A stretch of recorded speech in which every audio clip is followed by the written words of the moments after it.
Bonjour tout le monde. Donc on se retrouve pour parler des énergies et conseils de la semaine. Alors cette semaine, vous avez souhaité sur Facebook que j'utilise le tarot des anges de Doreen Virtue et Radlek Valentine comme support à cette guidance. Alors ce tarot propose une approche optimiste des expériences de la vie qui se traduit par une écriture qui met en lumière les solutions plus que les problèmes. C'est donc un tarot lumineux qui conviendra très bien aux débutants et aux personnes souhaitant associer tarologie et angéologie. D'autre part, certains passages de cette guidance, comme les nombres des anges, les archanges et les éléments astrologiques liés à chaque carte, font partie du livre Le Grand Livre du Tarot des Anges des mêmes auteurs, qui est complémentaire au tarot et permet de le comprendre plus en profondeur tout en apprenant à lire le tarot. Je n'ai pas intégré ces éléments à la version vidéo, néanmoins vous les trouverez sur la version texte de cette guidance. Si vous souhaitez en savoir plus et en voir plus sur ce jeu et son livre, je vous laisse les découvrir dans le labo et comme toujours je vous mets tous ces liens dans la description sous la vidéo. Alors, dans l'ensemble, ces conseils concerneront tout le monde, néanmoins un conseil pourrait être plus dominant pour chacun d'entre nous et pour le découvrir, comme toujours j'ai pigé 3 cartes de ce jeu que je vous présente face cachée, il vous faudra en choisir une. Ne vous inquiétez pas, je vous laisse environ 10 secondes pour faire votre choix avant de retourner les cartes.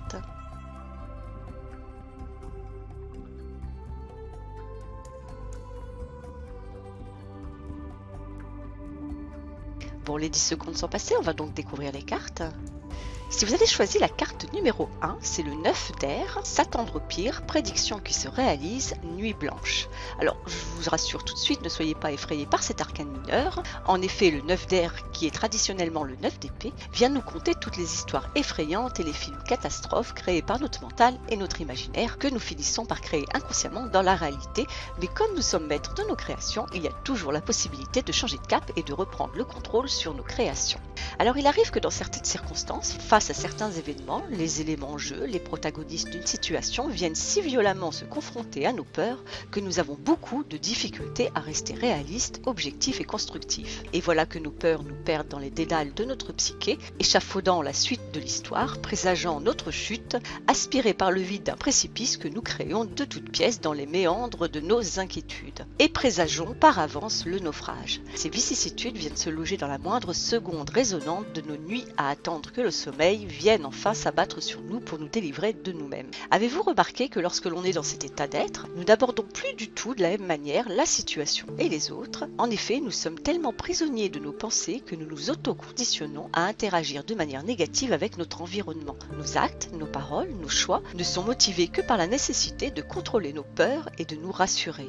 Mais à force de nous centrer sur nos peurs et nos angoisses, nous finissons par agir en fonction d'elles et non de manière objective et organisée afin de trouver des solutions adéquates à nos problèmes. Alors quelle que soit votre situation, si vous êtes actuellement confronté à des difficultés qui vous semblent insurmontables, cette lame vous murmure d'essayer d'envisager la situation de manière moins pessimiste, de calmer vos émotions négatives en vous recentrant sur les éléments factuels de la situation afin de rester maître de la suite des événements et de son dénouement. Soyez donc attentif à ne pas vous conditionner à réaliser le pire des scénarios, alimentez des pensées positives et prenez de la distance afin de trouver des solutions constructives et vous donner toutes les chances d'un dénouement heureux. Concentrez-vous donc sur le résultat que vous souhaitez obtenir et pas sur vos peurs.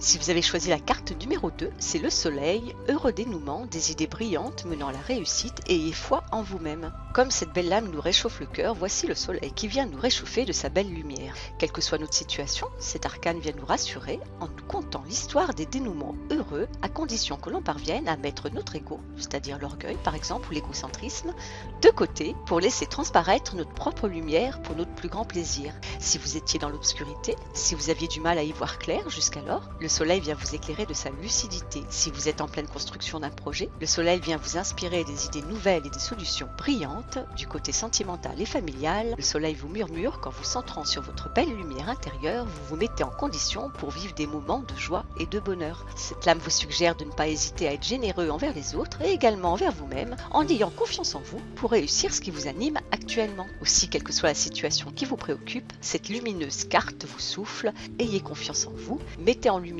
ce qui était dans l'obscurité, n'hésitez pas à prendre conscience de votre potentiel et acceptez les prises de conscience qui vous permettront de grandir, car cet état d'esprit positif vous permettra de réussir. Tournez-vous donc vers le soleil, vous avez tout à y gagner. Si vous avez choisi la carte numéro 3, c'est l'impératrice. Répandez l'abondance autour de vous, réalisez vos rêves, prenez soin de vous et des autres. La belle impératrice nous fait l'honneur de sa visite pour nous prodiguer de bien jolis conseils.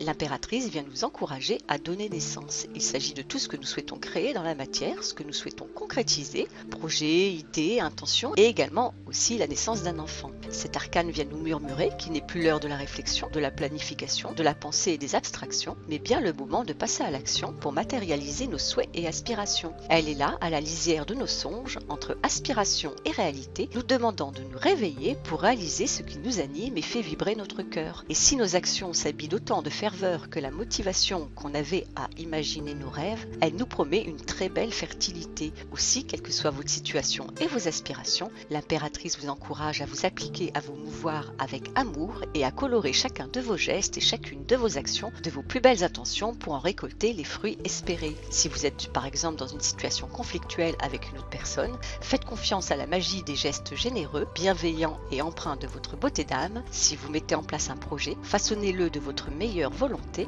en ayant le cœur à l'ouvrage, car sur le chemin, la prospérité et l'abondance pourraient bien vous donner la sensation de vivre un rêve éveillé. Et qu'y a-t-il comme plus beau cadeau que la joie de se réaliser et d'offrir aux autres la beauté de nos meilleures intentions? Je vous souhaite à tous une excellente semaine, une excellente fête de Noël et je vous fais des gros bisous et je vous dis à très bientôt.